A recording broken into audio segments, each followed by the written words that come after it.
We can call in the next presenter, teaching electromagnetics at Anna University, Professor S. Usha from Anna University, Chennai. I would like to call her up front here. And to introduce her, Dr. S. Usha did her Bachelor's of Engineering in Electrical Engineering and Masters of Engineering in High Voltage Engineering at College of Engineering, Gundi, under Anna University, in first class with distinction. She is serving as a professor and head of the High Voltage Laboratory in the same university.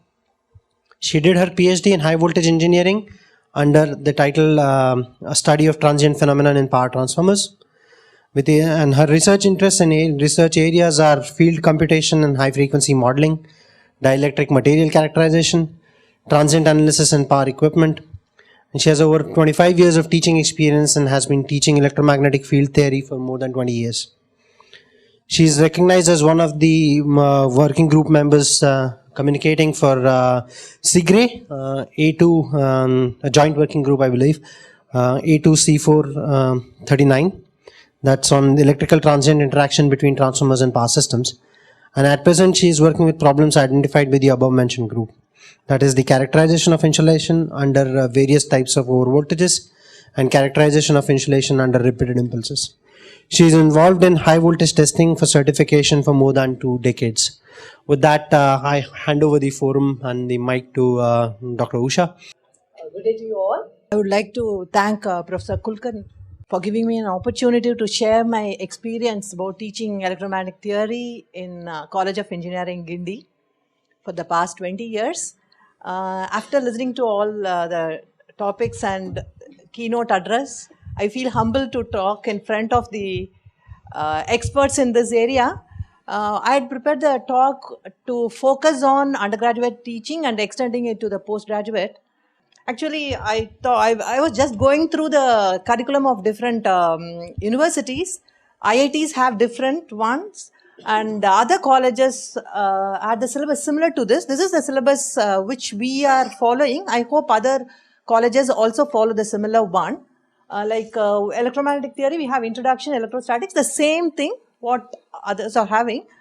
But as soon as the students come in our university, we have after +2 they do electromagnetics only in third semester. In physics, they do only the materials.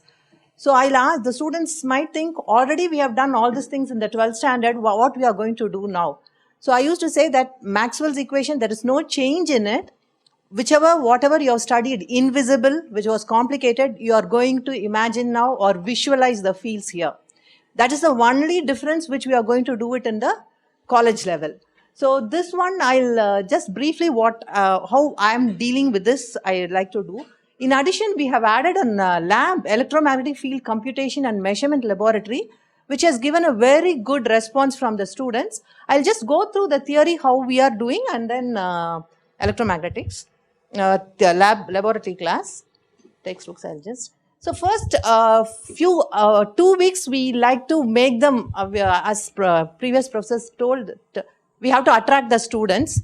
So why EMF? To make this one, actually we give these problems like to understand the working principle and design, which they'll be studying in the next semesters, like machines, all these things, to enhance and optimize the design. So people might ask, transformer is there already, what I'm going to do new, why I have to learn all these things. So we are entering into global market, everything, we have to enhance and optimize the design, and very important EMI, EMC studies and invention of new applications, and I like to stress more on our protection of our environment. So this point attracts them so much. So keeping that in mind, actually, I start with, in the syllabus, first syllabus we have framed in such a way, sources and effects of electromagnetic fields. So we allow the students to go in find out what are the natural sources of the electromagnetic fields. They know from the school onwards, but in the different perspective, like what are the natural sources and human made.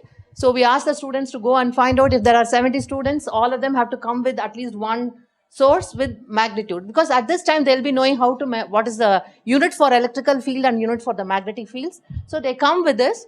For example, I'll just rush through this, like starting from electric clouds, they'll be knowing what is the basic? Clouds, they know lightning. So what is the charge distribution when a lightning occurs? Like this. And Earth itself is a capacitor, magnetic field. And very important thing is our heart itself acts like a dipole. So if you see that magnetic electrical field, it's similar to your dipole, which they'll be doing it in electrostatics.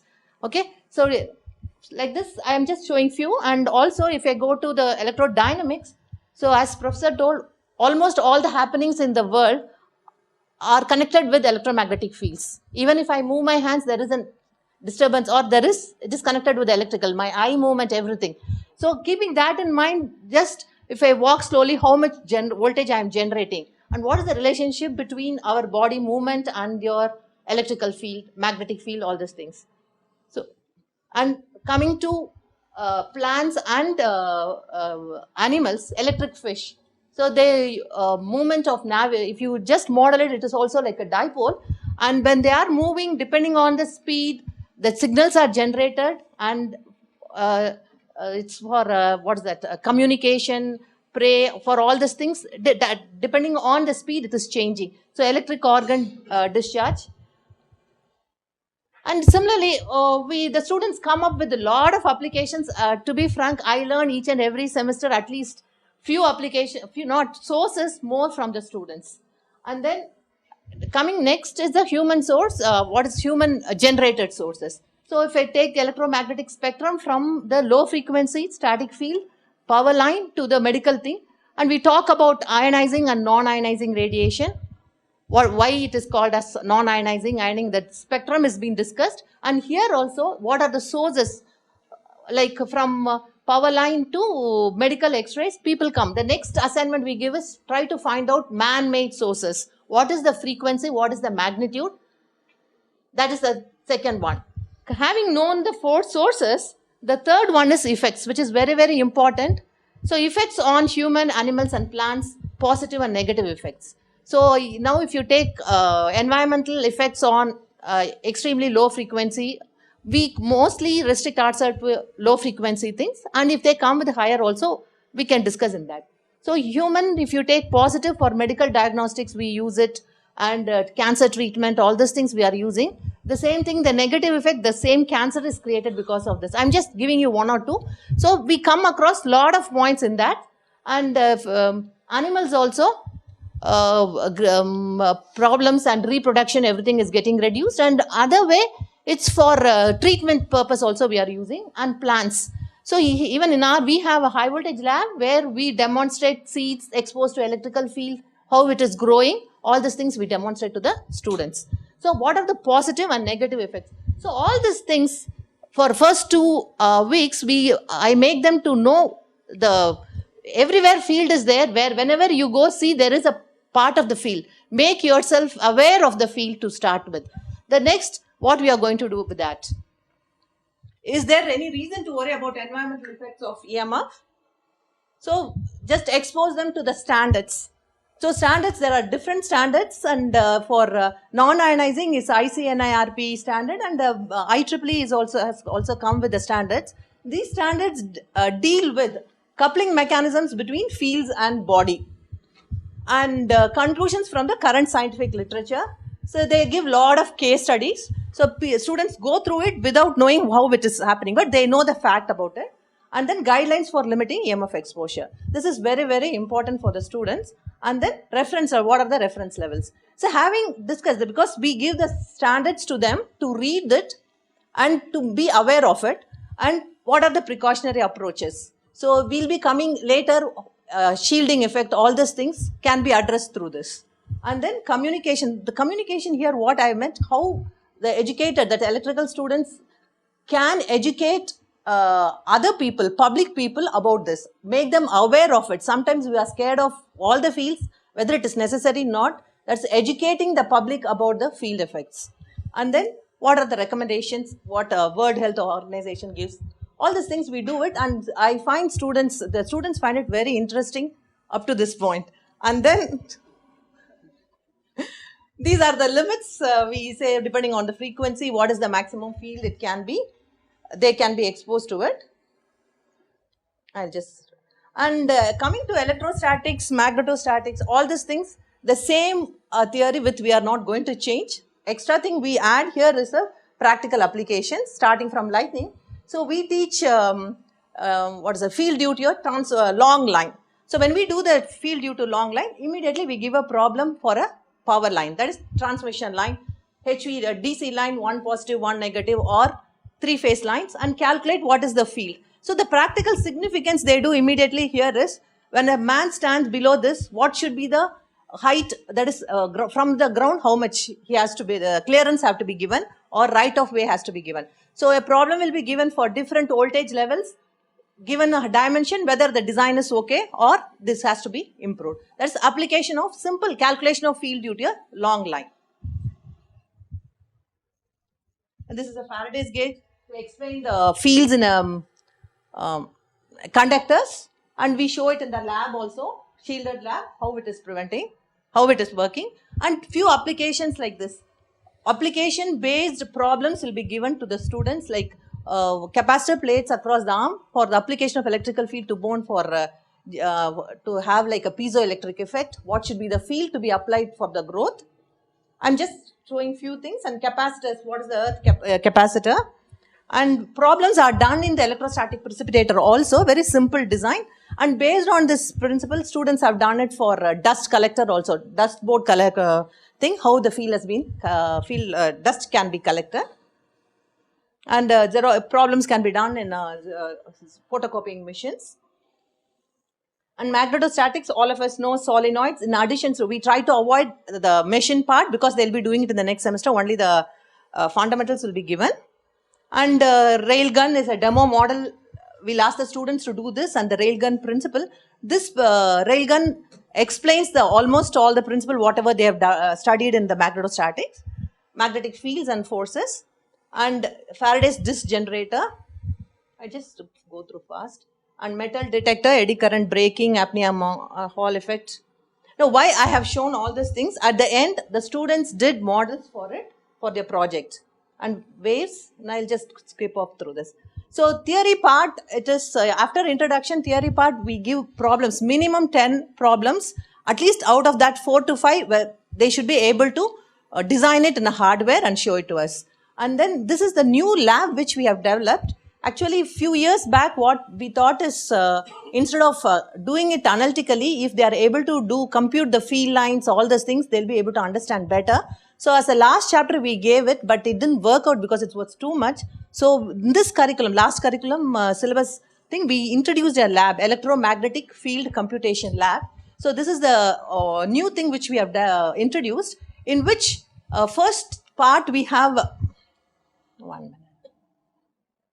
Yeah, first part, we make the students to visualize or understand the pattern of an equation. Given an equation, how an equation looks. So we deal with gradient, divergence and curl using MATLAB program. See, for example, a simple equation will be given, and using MATLAB they plot this one, and first they are taught to visualize an equation, how it looks, where it is maximum, how it is going down, what is the shape of decrease, all those things will be, where is the slope, all these things will be seen. That just z is equal to e power minus x square plus y square is given this. From this itself, they are asked to write lot of points, inferences from this. What do they read out of that picture? And then take the gradient, they do it analytically, and also they using MATLAB, they plot it and inference from this. So each and every plot, they are asked to write minimum 5 points, what they infer from this. So this gives them very clearly visual, they are able to visualize what a divergent field or a gradient field it is. So this is not with the electrical field. In general, any equation we give them. So similarly, for gradient, divergence, this is a diverging field and how the divergence goes. And curl.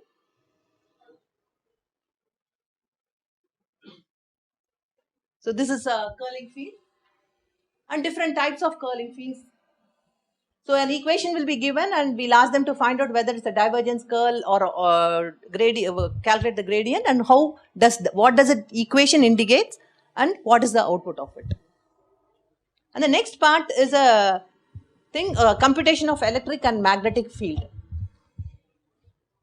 This we have first is Maxwell's equation. We convert the Maxwell's equation, write it in terms of partial differential equations. Mostly for undergraduate level, we give electrostatics, magnetostatic, Helmholtz equation, that is Poisson's equations, and this one with along the boundary conditions. This they would have, they'll be deriving it in the class, regular theory classes, that is boundary value problems. And what is the relevance with connection to the other fields also? If I solve an electrostatic problem, just by varying the parameters, magnetostatic, thermal, liquid can be. What is the link, analogy between different fields will be taught to them.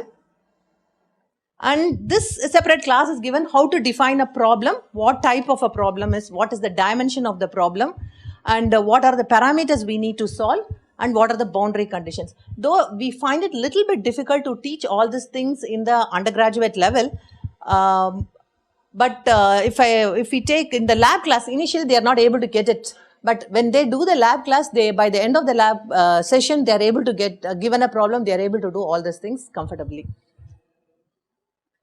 So methods in this, we are concentrating on finite element method.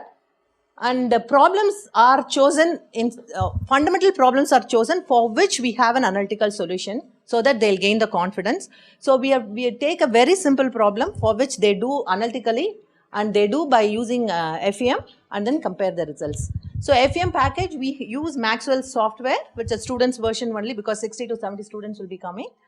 And we have prepared a manual, just like problem, configuration, solver, which solver they have to choose, what is the governing equation, what is the dimension, whether it is a two-dimensional planar axis symmetry, what type of materials need to be given, what type of boundary conditions, and source.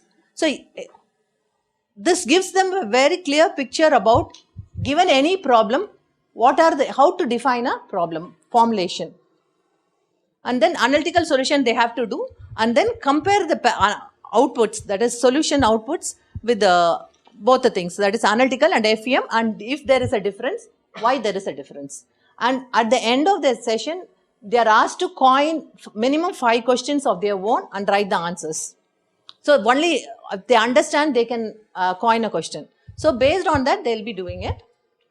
So what are the problems? And we'll ask them to plot it, and results and inferences. So basically we have taken, for electrostatics, simple cases we have taken, that is a parallel plate capacitor, for which we know the analytical solution already.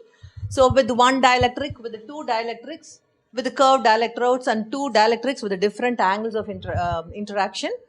So I'll just show you that thing. These are the configurations. Only one problem, we take, they do all these things. One dielectric, two curved electrodes to avoid the fringing effect, and different angle of electrodes. Interface.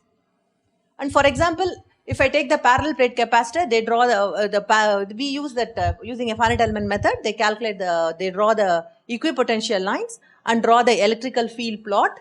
They identify the crucial areas, and they find why it is more and what the reason for the edge effect. And very important thing, they are asked to find out whether it's a uniform or non-uniform field, and what is the utilization factor. This is for parallel plate capacitor, and the cable for which they know the analytical solution. So they are very confident when they come out, whatever they know, whatever they do, they know by analytically what they are doing is right.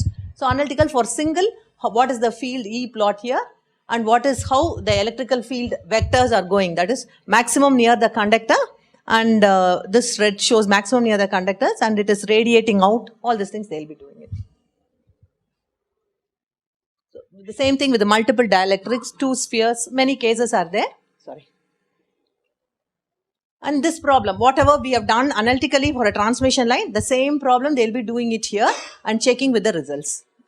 Same transmission line, 3-phase transmission line, for the 3 phases they will be giving, and what is the field due to this. So all the chapters we do minimum 2 to 3 practical problems in the computation lab also.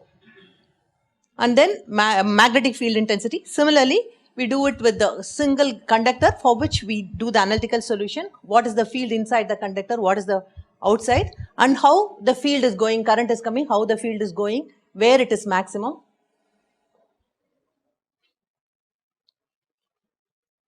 I think this is for a circular ring. I have just shown for lab experiments are given for what they are doing in the theory class. This is for a solenoid, and this is for force between the two conductors. So, though we give it as this, in the examination we give it as a homopolar line, what is the force, draw the force, bipolar line or three-phase line, how the force changes, and what should be the minimum and maximum force, all these things. And C-core with the gap, as sir was telling previously, that is for different transformer configuration, they calculate the flux here and check it up and give the solution for, that is the analytical reasoning or a theory behind it should be given. And finally, that's the electrostatic, magnetostatics and electrodynamic, we go in for skin depth. So skin depth we give it, and for different frequencies, 50 hertz, what is the flux plot, and 1 kilohertz, how it is going along the skin. And this has been measured. We have a measurement lab also. So for different frequencies and draw the characteristics, frequency versus resistance, all these things will be given here. And final one application we give usually, like whatever they have studied so far, whether if it is an electrostatics, an insulator, or magnetic field and actuator, if last one assignment we give for individual students to submit it, whatever problem they want, they can take it and give the. So this is to, yeah. So this lab has made the students to understand in a very, I feel it is, they are able to understand in a better way. And now recently we have introduced the measurement also in that. So we have got a very small low frequency meters, and for many configurations, that is, this is, for example, if I take theory here, computation in the using computer MATLAB, and measurement goes parallelly. And electrostatics with the practical applications, all these configurations we do, and magnetostatics and dynamics. And here with meters, we have only 2 meters. So we give the students to measure, that is with the, before the, display unit and near the AC or under the transmission line, they are asked to measure it. And we have created, since we have a high voltage lab, we have created a very simple transmission line model there, and at different locations they'll measure the field and compare it with what they have calculated analytically. So measurement is also done for E and H. And the final part of it, this is actually, computation measurement is a 2-credit lab for us, and theory is a 3-credit theory. And project, it comes along with this, we give a last assessment as a project where they have to give one working model. So people would have done a lot of models in their school itself, but here, even if the same project, it need not be a very big one, but they should be able to explain the concepts and derive the results for it. So they were simple projects what they have done this semester I had given: dust collector, Van de Graaff generator, relays, magnetic levitation, Hall effect generator, E-field detector. Actually they have installed in our high voltage lab, and there is a high voltage is there, they should give an alarm. Rail gun, metal detector, and jumping ring, as sir told, our students all years they do that. So all this thing they do it, but as when they go out, I hope they go with a better understanding, and we get out of 60 at least 20 to 30 they enjoy it and they want to progress further in that one, and they make use it for machines and transmission distributions, all these things. Thank you.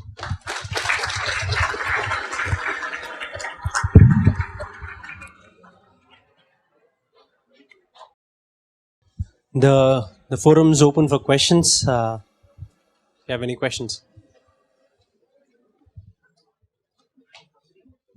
Yeah, I think most of you are hungry. We've eaten into your lunch a little bit here. But then I hope you return back on time, and then we can get started with the next session on time. Thank you all.